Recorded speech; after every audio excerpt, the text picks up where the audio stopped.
ना ना ना लास्ट चलता रहे बेटा बाद हम जान छाती पे हाथ में का धरे हां गलती होई तो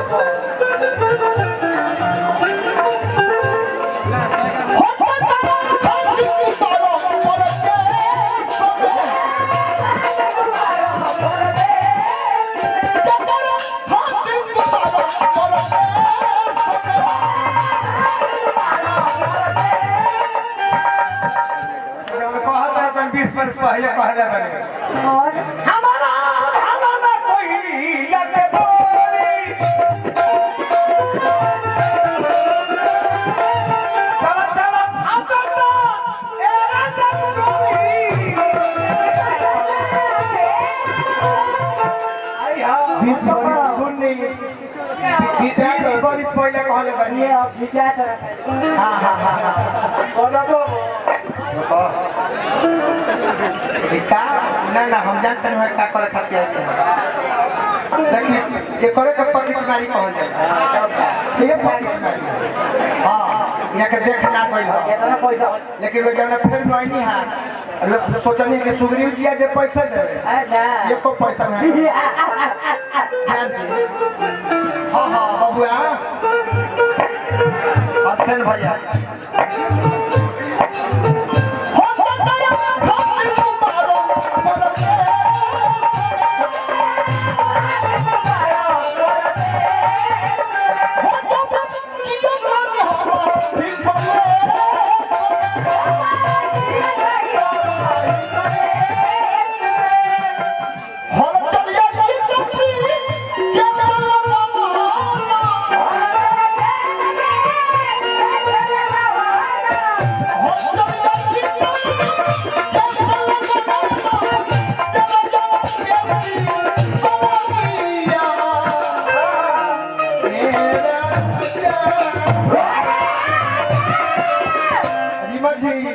अरे छापी कोई संदिल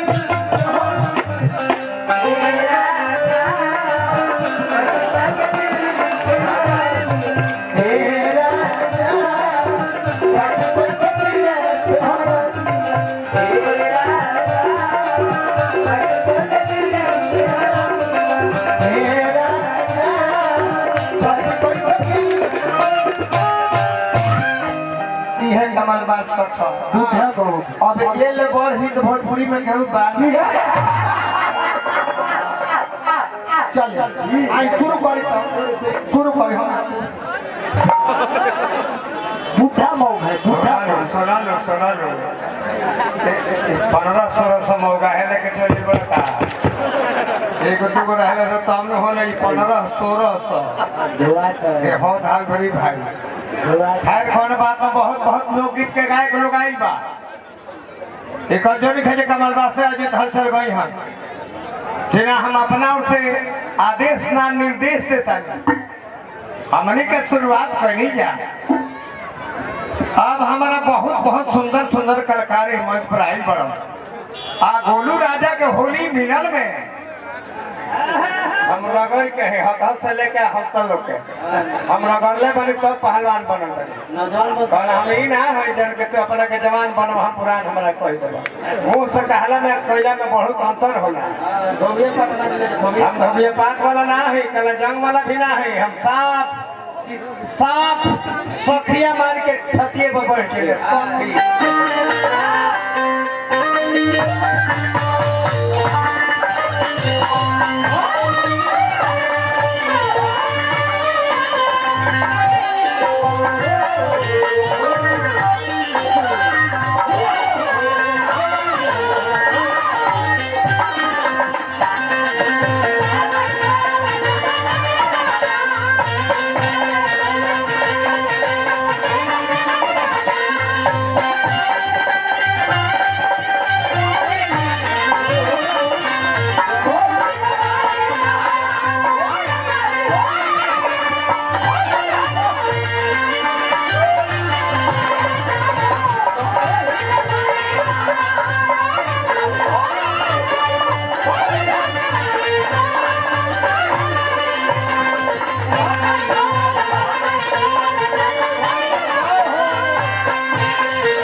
ले ले घुमा ना ओकरा के स्टैंड बना के धर काहे सन मान मार ले बाड़ू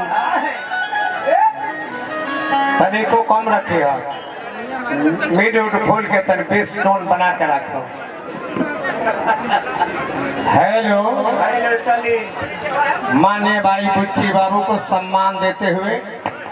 आदरणीय कमलवास कुंवर भी उनको हार्दिक अभिनंदन और शुभकामना करता हूँ। काहे मन मार ले बड़े पिंकी बोला बोला साल भर तक तू हमारा संग रहलू है ना तारे पति परमेश्वर प्रदेश चल गए हा तू कैसे रहलू हा तने बताओ बोला ई सखी ताहरा ले अपन दुख का कही ई दुख कहले कहाता न कहला बिना रहाते के बतिया लिखै ही त घरे ले जाए ही त ए सखी सैयद जी गाँव में करा के घरे ले आई रही छोड़ के हमरा के प्रदेश में चल गई रही कैसे आह पता लगा के वहाँ के फोन लगा के बोलैनी है ए सखी बोला ये सखी आईनी है तो कनी ए राजा जी फागुन के महीना चढ़ल बा जानते बानी कि फागुन के महीना कैसा है कि बूढ़ो लोग जवान हो जाला अनरवा बानी तो भागरत ने हमरे से दूरिये बना के ए राजा जी बोला तने हमरे से रंग खेलली आई लाल का पियारा का हरियारा का ए राजा जी जौन हलचल दिन में उजरका रंगवा डालत रही ना तेमन रंगवा रवा हमरो में डाल ले हमार राजा जी ऐसन बानी कि रंग ना डाली है ये सखी का करेला रंग का जगह पे जानते हो का कनी हां है लिपस्टिकवा बन उठला लिया अंगूरिया में बोर के आ ओकरे टीका कइनी सही कहाँ फिचुकारी खोजो अगर चाइनीज फिचुकारी मिलता है सर पांच अंगूरा से दबाव तरफ पच पच तहीजे गिरता भर मुट्ठी दबा तरफ तक खेपिए बिक देती है लेटवावे के बाद दूसरा के तर लेटा जाता अपने खुलता हम बसवा वाली फिचुकारी से खेल रहे हैं एक पोर काट ले एगो छेद कर लो कपड़ा लपेट के हमारा तब घड़ी बात समय हम फिचकारी खोजी कि पानी खोजी कि बल्टी खोजी ऐसे तारा उठला लिया तो हम देखत जे हमरा फेरे नहीं खेजे हम कहाँ रंग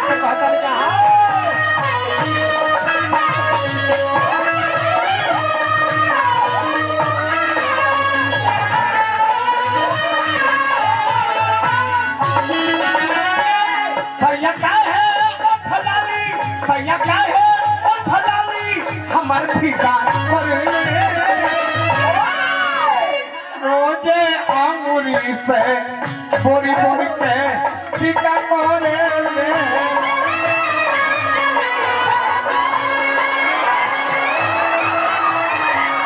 रोजे अंगूरी से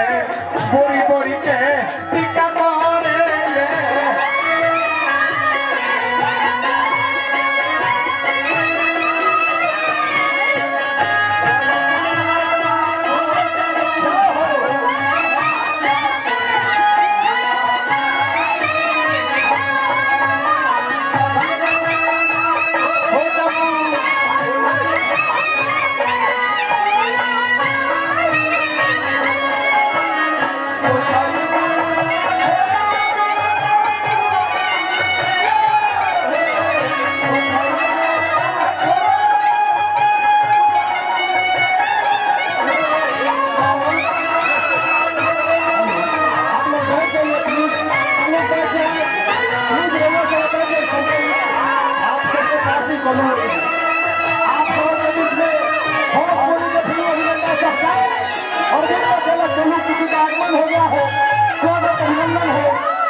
आप लोग